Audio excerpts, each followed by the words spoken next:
I am pleading with LeBron James as a father. Stop this. Stop this. We all know that Bronny James is in the NBA because of his dad. Skip Bayless thinks LeBron James looked like a sucker for running up on Stephen A. Smith, and the reason this take is getting so much attention is because it hits right at the heart of how people judge strength, pride, and image. According to Skip, LeBron picked a moment where he knew Stephen A. could not really do much back. He picked a dead ball moment at the game, said what he had to say, and then turned around and went back to playing ball. That is how Skip sees it. He does not see that as a strong move. He sees it as a safe move. And when you put that next to the fact that Kevin Gates had also spoken about LeBron and even said things about his wife, a lot of people started asking the same hard question. If LeBron had that energy for Stephen A., then why did he not keep that same energy for Kevin Gates? That is what makes this whole topic so messy and so interesting at the same time. Because if we strip away the fame, the cameras, and the big names, the argument is actually very simple. One man criticized your son on television in a sports setting. Another man spoke in a much more personal way and brought your wife into it. So if you are going to confront somebody, most people would assume the bigger issue would be the person who made it personal. Most people would say that is where the real line was crossed. That is where the real problem begins. That is why Skip's point lands with so many people, even if they do not like him. He is looking at the order of events and saying this does not add up. He is saying LeBron chose the easier target. And to be fair, this whole thing starts with Bronny James. That is really where the emotion comes from. LeBron is a father first when it comes to his son. That is how he sees it, and that is how a lot of parents watching this would see it too. If somebody goes on national television and keeps talking about your child, and you feel like your child is getting dragged, embarrassed, or put in a bad light, you are going to feel something. That part is human. That part is easy to understand. So when LeBron approached Stephen A. Smith, a lot of people were not shocked that he was upset. The shock came from how he did it, when he did it, and the fact that he seemed to pick a moment where the other guy had no real chance to answer back. That is the part Skip cannot let go of. In his mind, that was not a real confrontation. It was a one-sided move. Stephen A. is sitting there at the game. LeBron walks over during a stoppage in play. He says what he wants to say. Stephen A. is caught off guard. Before anything can really turn into a back and forth, the game is moving again, and LeBron has to get back on the floor. From Skip's view, that is not standing on business. That is not a real face-to-face where both sides can speak their piece. That is more like catching someone at the perfect time to get your words off and then leaving the scene. That is why Skip called it weak. That is why he used the kind of language he used. He believes LeBron knew exactly what he was doing. Now let's be honest here. If LeBron had walked up to Stephen A. in a hallway, or after the game, or in a setting where both men could really say what they had to say, the public reaction might have been different. Some people still would have said it was wrong. Some would have said it was too emotional, but it would not have looked as calculated. It would not have looked like a moment built on timing. And timing matters. Timing changes how people read a situation. A quick run-up during a game feels different than a real discussion where both sides have room to talk. That is why this still gets talked about. It is not just that LeBron got upset. It is that the way he showed that anger left room for people like Skip to say, hold on, was that really brave, or was that just convenient? When Stephen A. first spoke about Bronny, this was on First Take in late January, Stephen A. was exactly right about what he said. It was a strong, gutsy opinion. I was proud of Stephen A. for taking that stand, but Stephen A. wasn't the only one in the media at that point expressing that opinion. Stephen A. said on his show in late January, this is on First Take, and I quote, "I am pleading with LeBron as a father, stop this, stop this. We all know Bronny James is in the NBA because of his dad, period," end quote. Then you add Kevin Gates to the story, and now the whole thing gets even more uncomfortable for LeBron. Because Kevin Gates did not just make some light basketball comment. He said things in a personal way. He brought Savannah into the conversation. And for a lot of men, that is where the real problem starts. People may let sports talk slide. People may even understand media criticism. But once somebody says something about your wife, a lot of people feel that changes the rules. That becomes man-to-man. That becomes something much more direct. So when critics look at this situation, they ask why the strongest reactions seem to go toward Stephen A. and not toward the person who made it far more personal. That is where the sucker talk comes in. It is not just about whether LeBron confronted someone, It is about who he confronted. If the person you chose to press is the media guy sitting courtside and not the guy who said something wild about your wife, then people are going to question your choices. They are going to say you picked the safer route. They are going to say you were willing to go at the person who looked easier to check. And that is exactly the lane Skip is driving in. He is basically saying LeBron had smoke for the man he knew would probably stay in his seat, but not for the man who may have actually wanted a real issue. Whether that is fully fair or not, that is the way many people are reading it. And what makes this even worse for LeBron in the public eye is that Stephen A. Smith is not exactly known as some street fighter or some dangerous person. He is a talker. He is a media star. He lives through his words. He debates for a living. So when a giant athlete like LeBron walks up on him in that setting, people are naturally going to see a power gap. One man is one of the biggest and strongest stars in sports. The other man is a television personality in a suit.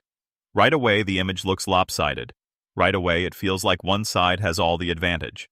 That is why some people looked at the moment and said it felt like an ambush instead of a stand-up move. Now, Stephen A. did what Stephen A. always does. He talked about it. A lot. He broke it down. He shared his side. He added his feelings. He made the story bigger and bigger because that is part of what he does best. He knows how to turn a moment into content. Some people felt he dragged it too much. Some felt he was milking the situation. Others said he had every right to respond because he got pressed publicly. But either way, the more Stephen A. talked, the more the moment stayed alive. And the more it stayed alive, the more people like Skip had time to dig into it and question LeBron's behavior from every angle. That is where Skip becomes such a dangerous voice in all this, because Skip already has a long history with LeBron. Nobody is pretending otherwise. Skip is not neutral on LeBron. He is one of LeBron's loudest critics. So when he speaks on a LeBron moment, people know there is going to be extra heat on it. He is not going to soften it. He is not going to protect LeBron's image. He is going to say exactly what he thinks, and sometimes even harsher than what others would say. That is why when he called this weak and when he framed it as a sucker move, it did not sound like a small criticism. It sounded like he was attacking LeBron's manhood. And once a sports take goes there, people really lock in. Because that is really what this debate is about now. It is not even mainly about Bronny anymore. It is not even mainly about Stephen A. or Kevin Gates. It is about how people see LeBron as a man in that moment.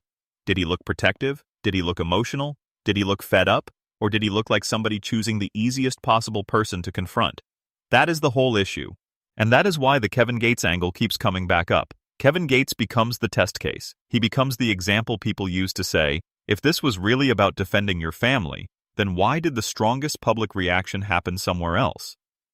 Some people are going to say that is unfair because not every situation needs the same response. They will say maybe LeBron felt Stephen A. was directly feeding a sports narrative around Bronny, while Kevin Gates was just talking for attention. They may say LeBron saw one as something worth checking face-to-face and the other as something not even worth touching. That is a fair point. Not every insult deserves your energy. Not every loud person deserves a reaction.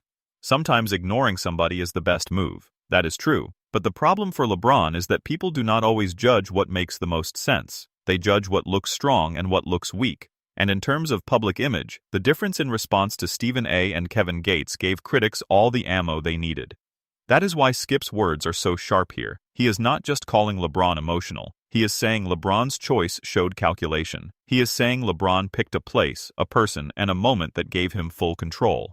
That is a very different accusation. It is one thing to say somebody got mad and acted out. It is another thing to say they carefully chose a target they knew could not answer back.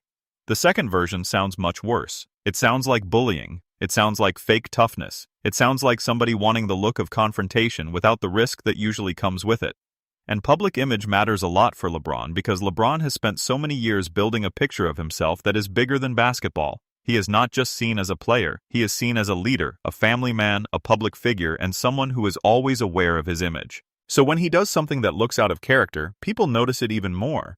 They do not just see a random athlete getting upset. They see LeBron James, one of the most watched men in sports, doing something that feels personal and messy in public. That is why the moment hit so hard. It felt like the polished image slipped for a second, and people rushed in to decide what that slip really meant. Now on the other side, some people respected it. Some people said it was good to see LeBron act like a father and not just a superstar. They said too many media people get comfortable saying whatever they want because they think athletes will never address them. They said Stephen A. had been talking and finally got checked in person. That is how some fans saw it. They did not see weakness. They saw directness. They saw LeBron sending a message that Bronny is still his son before he is a talking point for television. And if you look at it through that lens, you can at least understand why some people defended LeBron's actions. But even then, the Kevin Gates question still hangs over everything. It does not go away. Because again, if this is about family, then many people believe the Savannah comments should have been the point of no return. They believe that is where the true line was crossed. So if there was no public smoke there, but there was smoke for Stephen A., then the picture becomes hard to ignore. That is why people keep saying LeBron looked different depending on who was in front of him. That is why Skip's words keep sticking. Whether you agree with him or not, he found the angle that makes the whole thing look bad. Another part of this is size and presence. LeBron is a huge man. He is one of the biggest stars on earth. When he walks toward you with anger, that alone changes the moment. So when people watched him walk up on Stephen A., they saw the imbalance right away. That is not just one guy talking to another guy. That is a famous athlete built like a machine confronting a media figure in a public setting. The look of it matters. It can feel intimidating even if nothing physical happens. And that is why some people thought the move was lame. Not because LeBron was upset, but because he used his size, his timing, and the setting to make a point against someone who was not really in a position to respond the same way. And then there is Skip himself. Skip is one of those people who almost seems like he enjoys these moments because they let him go all the way in. When it comes to LeBron, Skip does not hold back. He does not talk around the issue. He does not act careful. He goes straight at it. So when he says he did not like what he saw, he says it with full force. And in a weird way, that makes his take hit even harder because people know he believes it. He is not trying to sound balanced. He is not trying to sound diplomatic. He is saying, in plain terms, that LeBron did something he thinks weak men do. That is strong language, and strong language spreads fast. What also makes this such a great sports media topic is that it touches on ego. Big ego, public ego, father ego, media ego, all of it. Stephen A. has a huge ego. LeBron has a huge ego. Skip has a huge ego. Kevin Gates has a huge ego. All of these guys are used to attention. All of these guys are used to being heard. So when something like this happens, it is never going to stay small. Everybody involved has too much pride to let the story die quietly. Somebody is going to talk. Somebody is going to react. Somebody is going to make it even bigger. And that is exactly what happened here. At the center of it all, though, is still the question of respect. Who respected whom? Did Stephen A. cross a line by talking the way he did about Bronny? Did LeBron cross a line by checking him in public? Did LeBron show less respect to himself by choosing that moment? Did Kevin Gates deserve the response more than Stephen A. did? Every side of this story comes back to respect. And in the world of sports talk, once respect gets questioned, everything gets louder. Fans stop talking only about facts. They start talking about heart, fear, pride, and who really stands on what they say. My view is that this is why Skip's take caught so much fire. Not because it was nice, not because it was fair in every way, but because it forced people to compare LeBron's actions against his image. If LeBron wants to be seen as a fearless protector of his family, then people are going to ask why that energy showed up where it did and not where they expected it most. That does not mean he had to fight Kevin Gates. That does not mean every insult requires a showdown. But public actions create public questions. And once LeBron chose to confront Stephen A. in that way, he opened the door for everybody to judge not only the move itself, but also the choice behind it. In the end, Skip Bayless is saying LeBron did not look tough in that moment. He looked calculated. He looked safe. He looked like a man who wanted to make a scene without giving the other person a real chance to answer. And when Skip adds the Kevin Gates angle, he is pushing the idea even harder. He is saying LeBron picked the media man, not the man who made it personal with his wife. That is why he calls it a sucker move. That is why he thinks LeBron deserves criticism. And that is why this story still has legs even now. Because no matter how you break it down, the optics are rough. A superstar athlete pressed a television personality during a game over comments about his son, while a much more personal public comment from someone else did not get that same kind of visible response.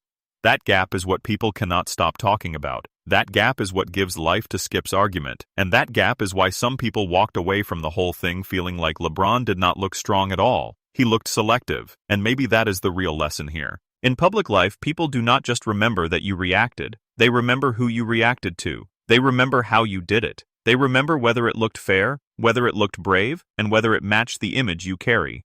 LeBron may have felt like he was defending his son. Stephen A. may have felt like he was doing his job. Skip may have felt like he was exposing a weak move. But once all of that gets mixed together, What fans are left with is one big question. Did LeBron really stand on principle, or did he simply pick the safest person to confront? That is why this story refuses to die. It is not just drama, it is not just another sports media moment. It is a conversation about pride, image, and how people choose their battles. And right now, because of the way it looked, because of the Kevin Gates angle, and because of how hard Skip went at it, a lot of people are saying the same thing. LeBron may have wanted to look like a father defending his family, but to many critics, he ended up looking like a man who chose the easiest smoke in the room.